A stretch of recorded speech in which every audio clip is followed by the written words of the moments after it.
Welcome to our new channel, Genre Fans. My brother Joe and I, Katie, are film buffs who are going to attempt to connect film genres through deep dives in the form of visual essays. We do not claim to be film experts in any way. We're just a couple of people who love genre film fare. While each essay won't be definitive or exhaustive, we will be looking extensively at details such as setting, style, socio-historical context, and recurring collaborators across the films in our corpus. These reviews will be completely full of spoilers, so consider yourself warned. Look out for our videos every other week.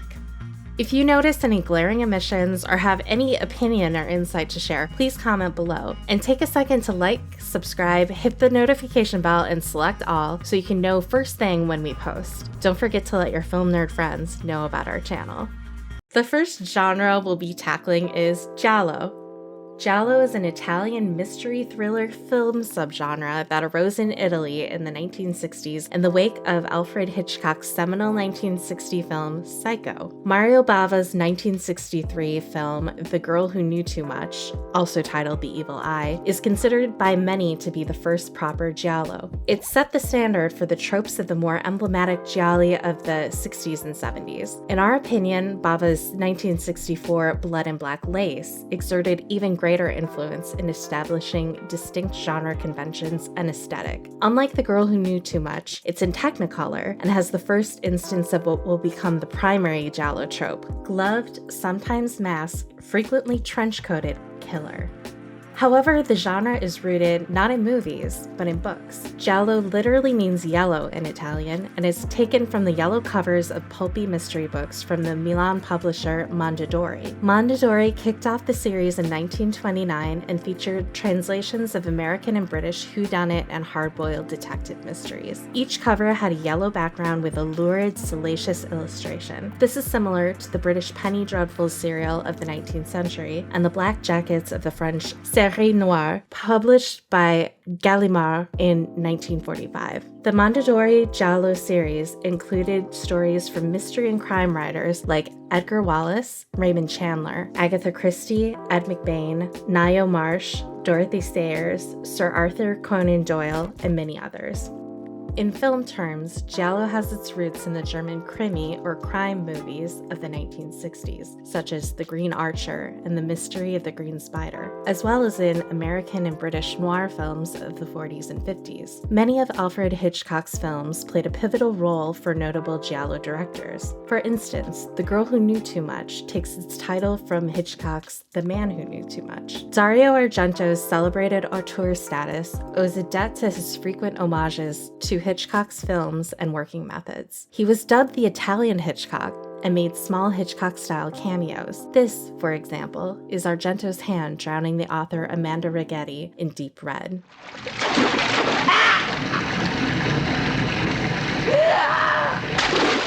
Gialli were most popular between 1970 and 1975. This period is bookended with Dario Argento films, The Bird with the Crystal Plumage in 1970 and Deep Red in 1975. The subgenre would start to peter out through the rest of the 70s as films released under this banner became stale reproductions of titles, visual styles, and themes. And other horror subgenres, such as mondo, slasher, zombie, splatter, and gore films, rose to supplant giallo.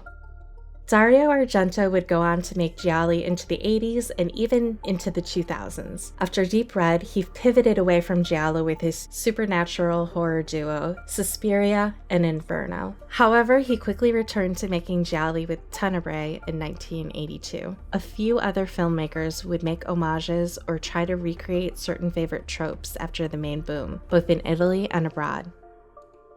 There was a light giallo revival in the 2010s through the present, with homages like Alain Quetet and Bruno Forzani's Amer and the Strange Color of Your Body's Tears, and Luciano and Nicholas Anetti's Abracadabra, and outright parodies like The Editor, directed by Adam Brooks and Matthew Kennedy. There are also films that use giallo aesthetic or other elements. In particular, Barbarian Sound Studio, directed by Peter Strickland, Lost River, directed by Ryan Gosling, and Censor, directed by Prano Bailey Bond. As in any small subgenre, there are recurring names we see involved with creating gialli, particularly directors like Mario Bava, Dario Argento, Lucio Fulci, Sergio Martino, Luciano Ercoli, Umberto Lenzi. There was also strong recurring collaborations between actors, writers, cinematographers, and special effects artists, among others. We'll examine this in detail in the next video.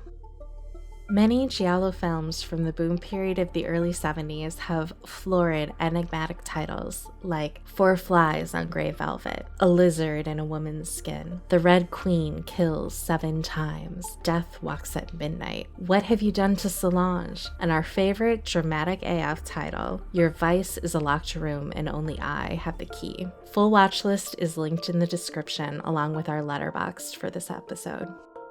To live up to their names, these movies also have a particular aesthetic of colorful, sleazy mid-century glamour, with each filmmaker having their own distinct style, but with most using unreliable perspectives and stylistic elements that verge almost into disorienting psychedelia. For example, in A Lizard in a Woman's Skin, Anita Strindberg's character lives in a satanic hippie apartment where she conducts drug orgies. Even when the characters inhabit more quote-unquote everyday or normal apartments, the style is very of its time, and we live.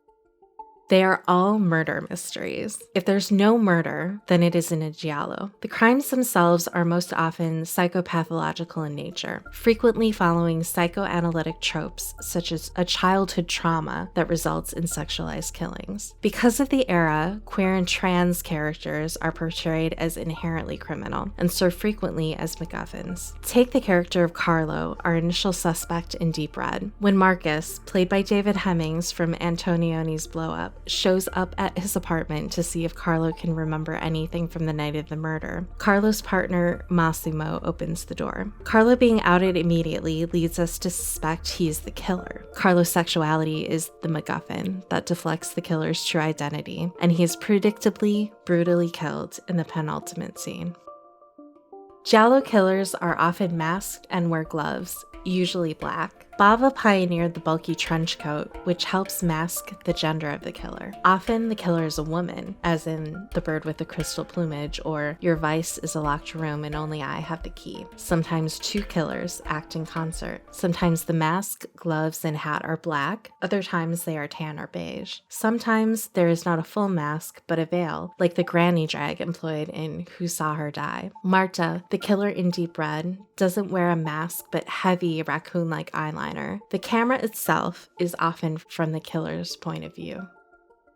It was giallo films, not the slashers that came later, like John Carpenter's 1978 Halloween, which pioneered killer POV to deliberately disorient the audience and emphasize the perversion of the killer. The Friday the 13th franchise, in fact, took direct inspiration from Bava's 1971 A Bay of Blood in terms of killer vision and killing style, imitating two kills directly. The kills themselves are gory relative to earlier film noir or crime fare, and this explicitness escalated in the 1970s, eventually diverging into the extreme gore and splatter movies in the 1980s as producers competed with slasher films. Killings also tended to be sexualized, with protracted scenes of women suffering before dying in spectacular, stylized ways. As we will discuss later, this is a feature of the Fione, or genre cycles, where there was an immense amount of genre crossover in the 60s and 70s. The ultra-violence of earlier spaghetti westerns clearly influenced the gialli that followed. Unreliable protagonists are another giallo hallmark. Characters misremember and misinterpret details of crime scenes. For example, in The Bird with the Crystal Plumage, our American hero Sam ends up trapped between two panes of glass in an art gallery and thinks that he sees Monica Ranieri being brutally attacked. We find out at the end that she was the killer all along. Her wounds were sustained in the attempted murder of her husband, which is the actual scene Sam witnessed. In Deep Red, Marcus Marcus keeps having the nagging sensation that there's something that he has forgotten from Helga Ullman's apartment, a significant detail that he can't place. He asks the police if they've missed something. In the last scene, he realizes that he saw the killer in an ornate mirror framed in the same style as the other grotesque paintings in the hallway. This shot is not omitted or obscured in any way the first time we see it. The key to the killer's identity is there from the jump. The main character in a giallo may be an amateur sleuth or perhaps a stranger in a strange land, Americans in Turin or Rome, or Italians abroad in another country. Think of the international students in Torso. They may need to clear their name like in What Have You Done to Solange, or prove their sanity like in The Perfume of the Lady in Black. They may be a policeman, as in Black Belly of the Tarantula, or the protagonist may actually be the killer, as in Death Laid an Egg.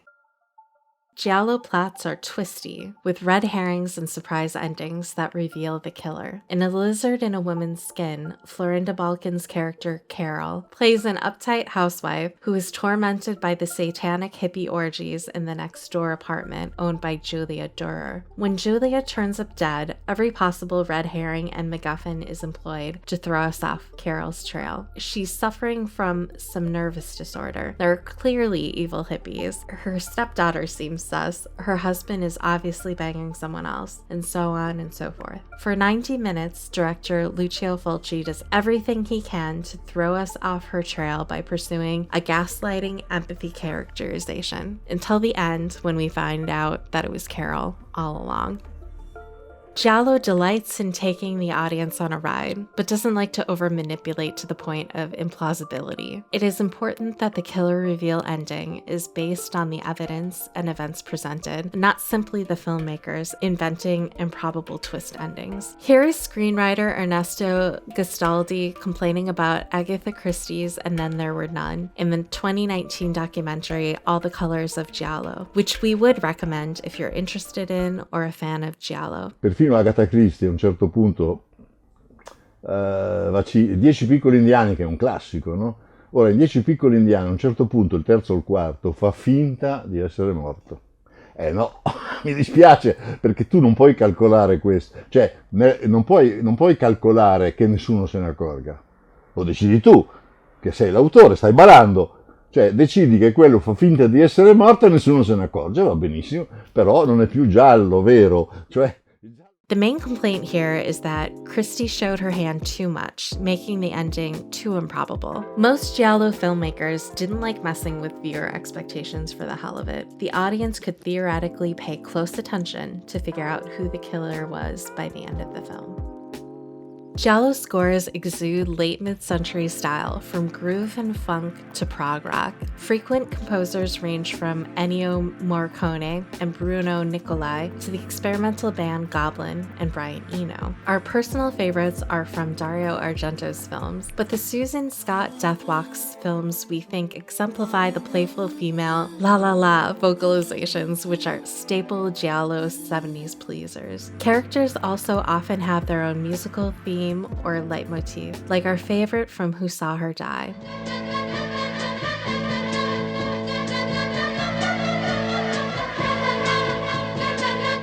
Place in giallo movies generally moves on a spectrum from visually interesting to utterly overwhelming. Frequently, foreign cities are used, such as Prague in Short Night for Glass Dolls, or Venice in Who Saw Her Die. In The Fifth Chord, the protagonist Andrea is frequently lost in modernist architecture of buildings. His ex-girlfriend owns a modernist house, which is used as a symbol of their emotional distance. In Fulci's 1972 quote-unquote rural giallo, Don't Torture a Duckling, a huge elevated highway cuts the countryside in two, conjuring themes of city versus country, rural south versus cosmopolitan, magic versus science, and so on. That's our overview of Giallo. On the next installment of Genre Fans, we'll be looking more in depth at genre and the socio-historical context of Giallo. We hope you enjoyed this episode. Please like, subscribe, hit the notification bell, and select all so you can be the first to know when the next video is out. Thank you. See you soon.